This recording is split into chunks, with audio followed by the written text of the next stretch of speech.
E nós começamos a caminhar, não para o ego, não para a autossatisfação, não para a independência em relação a Deus, desconsiderando Deus nas nossas escolhas, nas nossas atitudes, nas nossas opções do dia a dia, mas não, colocando Deus em primeiro lugar em tudo que a gente faz. A direção muda completamente do ego para Deus. O resultado é completamente diferente. Em lugar de pecado, há o perdão. Em lugar da autonomia em relação a Deus, a dependência de Deus.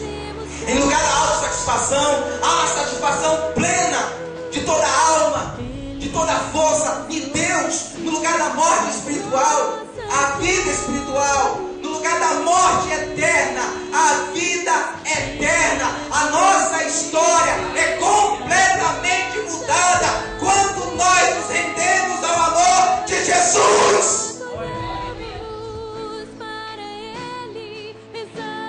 A nossa família é completamente mudada.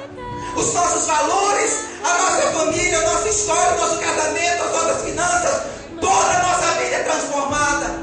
Toda a nossa vida é redirecionada quando nós colocamos Jesus no trono do nosso coração e tiramos o ego, e tiramos o egoísmo. Ponto 2 é o redirecionamento da história humana. Paulo vai dizer que quando Jesus entra na nossa história, a primeira coisa que acontece é a concessão da vida eterna. Ele nos dá a vida eterna. Diz o texto sagrado: Deus os vivificou com Cristo. E aqui eu queria trazer uma informação bastante interessante, para a gente entender o que Paulo está dizendo aqui. O verbo vivificou aponta para uma ação passada e completa. Em outras palavras, quando homens e mulheres se rendem, se curvam diante do amor de Jesus demonstrado na cruz, imediatamente, completamente, definitivamente, Ele nos dá a vida, e a vida completa, e a vida plena. Ele nos dá a vida eterna, Ele nos dá a vida, Ele vivifica a nossa família, Ele vivifica o nosso casamento, Ele vivifica a nossa vida financeira, a nossa vida espiritual, a nossa vida profissional que não dá pé. Ele traz nova vida, Ele traz um novo tempo, Ele traz uma nova história de vida quando nós nos rendemos a Ele. Ele nos vivifica. Agora, deixa eu explicar uma coisinha aqui. Às vezes nós temos uma compreensão um pouco distorcida do Evangelho. Porque às vezes nós achamos que o ato de receber a Cristo é pela fé, mas a continuidade da vida em Cristo é pelas obras, é pelos méritos. Achamos que a fé só serve para recebermos a Cristo inicialmente, mas ao longo da nossa história cristã, ao longo da nossa história de vida com Deus, nós nos relacionamos com Deus, nós vivemos uma vida cristã pelas obras, pelos méritos, mas é um engano. O que Paulo diz no capítulo 2, no mesmo capítulo que nós estamos analisando? Ele diz o seguinte: portanto, assim como vocês receberam Cristo Jesus, da mesma forma que vocês receberam inicialmente Cristo, da mesma forma que vocês inicialmente se curvaram diante de Cristo, receberam a Cristo como Senhor e Salvador da vida de vocês, da mesma forma, continue a viver nele, enraizados e edificados nele, firmados na fé. Na fé. A salvação começa e termina na fé. Pela fé. Pela fé em quê? Pela fé em Deus. E o que é a fé em Deus? É a confiança plena em Deus. Confiança que Deus é poderoso para mudar a história do nosso casamento. Confiança que Deus é poderoso para mudar a história da nossa família. Confiança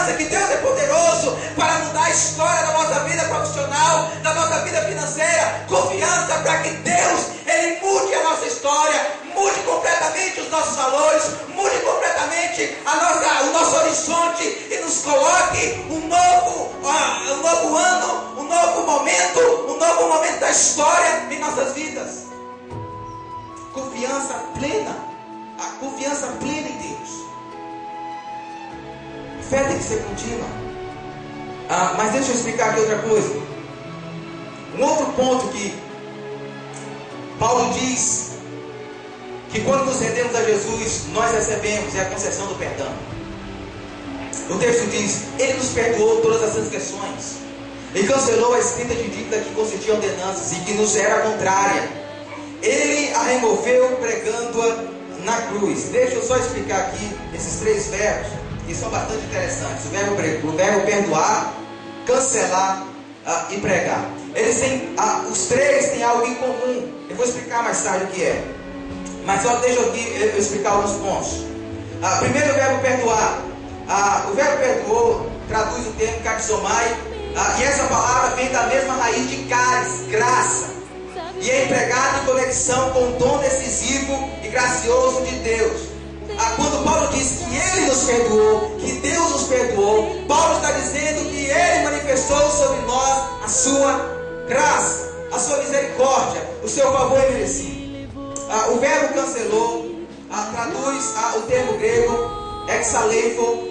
Essa palavra era usada para descrever o ato de realizar uma tábua de cera para escrita. Você tinha uma tábua de cera já escrita, com alguma escrita, com algumas palavras, e esse verbo era usado para alisar essa tábua, para apagar a escrita dessa tábua, para ser empregada de novo. O que Paulo está dizendo é que Ele cancelou, Ele apagou o nosso passado, está escrevendo um futuro novo. Em terceiro lugar, a palavra pregou, o verbo pregou, proselo, essa palavra é usada para descrever o costume antigo de fixar com um cravo leis, decretos e prescrições cancelados numa tábua. Você tinha uma lei que foi cancelada, você tinha algum decreto que foi cancelado, então as pessoas pregavam essa lei numa tábua, usando um prego. Agora vamos para o texto. O que Paulo está dizendo inicialmente é que Deus, quando nós nos unimos a Cristo pela fé, Deus, Ele nos perdoou completamente, definitivamente. Porque esses três verbos trazem algo em comum, e o que eles trazem em comum é uma ação completa e plena no passado. Acabou, Deus já fez e acabou. E o que Ele fez no passado completamente? Ele nos perdoou completamente, definitivamente. O que? Todas, absolutamente todas as nossas transgressões. Não existe uma transgressão sequer, não existe um pecado sequer que Deus esqueceu, que Deus deixou de lado. Todas as nossas transgressões, todos os nossos erros, todas as nossas escolhas erradas, Deus perdoou definitivamente na cruz de Cristo. Você poderia dar um salto e dar um glória a Deus, porque você estava caminhando no beleléu, você estava caminhando para o abismo profundo, mas Deus te perdoou completamente. E Ele fez mais, Ele cancelou, Ele pegou a escrita de dívida aqui, deixa eu explicar o que é, que consistia em ordenanças e que nos era contrária. O que é essa escrita de dívida? A escrita de dívida aqui é a lei do Antigo Testamento, a lei que, mesmo sendo santa, mesmo sendo boa, mesmo sendo a vinda de Deus, originária de Deus, a lei não resolvia o pecado. A lei só apenas apontava que você era um pecador, que você era miserável em todas as suas transgressões. Toda vez que você errava, a lei anotava. Mas um pecado, né? Os nossos antecedentes criminais estavam cheios de delitos e pecados. Mas sabe o que Deus fez em Cristo? Ele pegou os nossos antecedentes criminais e alisou, passou uma lixa, e Ele apagou. E Ele apagou o nosso passado completamente. Ele apagou as nossas burradas, Ele apagou os nossos erros, Ele apagou as nossas falhas, os nossos pecados. Ele apagou completamente e Ele pregou essa tábua, essa escrita de dívida na cruz, dizendo: eu paguei o pecado dessas pessoas, eu paguei o pecado desses homens, eu paguei o pecado dessas mulheres, eu paguei o erro dessas pessoas. Eles não devem mais nada. Eles agora podem viver, eles agora podem ter um relacionamento com Deus, porque eles não são pecadores, eles não devem mais nada. Foi isso que Deus fez. Apagou completamente, cancelou completamente. Só que tem pessoas que ainda ficam com alguma pulguinha atrás da orelha.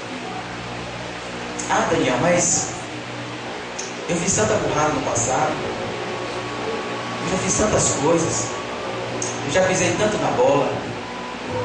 Daniel, eu já tomei tantas escolhas erradas, eu já fiz coisas que eu até tenho vergonha agora de falar. Eu não sei se Deus é capaz de me perdoar todas essas coisas. Ainda há perdão para mim?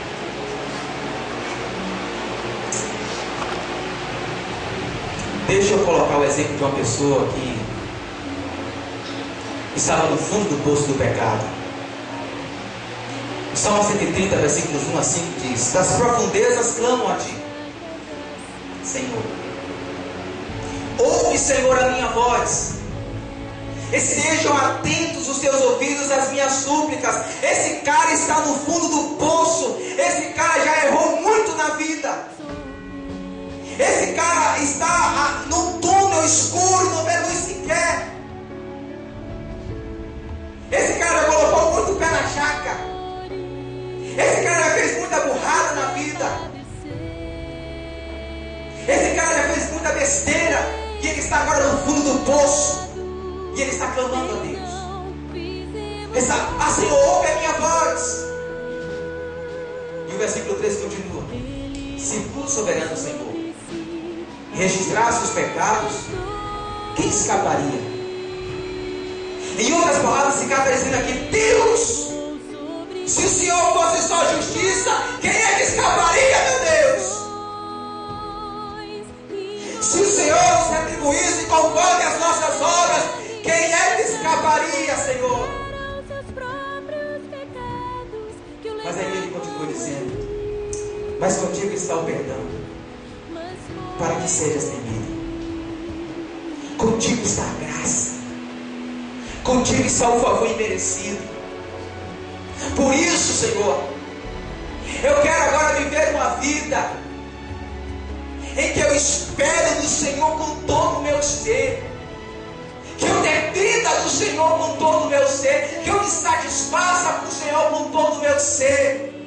E na tua palavra, não na minha palavra, não nas minhas convicções, não nas minhas opiniões, não a opinião de A, de B, mas na tua palavra eu ponho a minha esperança. Isso é fé em Deus, isso é confiança em Deus. E quando nós confiamos em Deus, e quando nós nos rendemos ao amor de Deus, Ele perdoa todos os nossos pecados. Ninguém mais pode te condenar. E por último, para finalizar nossa participação, a concessão da vitória espiritual. E tendo despojado os poderes e as autoridades, fez deles um espetáculo público, triunfando sobre eles na cruz. Deixa eu só explicar essas duas palavras. A primeira palavra, despojar. Essa palavra é usada, traz a figura do oficial deposto de sua posição de autoridade. Na antiguidade, quando o homem assumia uma posição de autoridade, de um cargo de autoridade, e ele era demitido, e ele era colocado para fora, havia um costume de se retirar as vestes oficiais dele, as vestes que ele exercia do seu cargo. Quando esse ato de tirar as vestes era realizado, trazia a ideia de que ele não tinha mais autoridade nenhuma para exercer aquele cargo. O que Paulo está dizendo é que a autoridade foi tirada de Satanás. E depois, o verbo triunfar traz a figura do imperador vencedor, triunfando.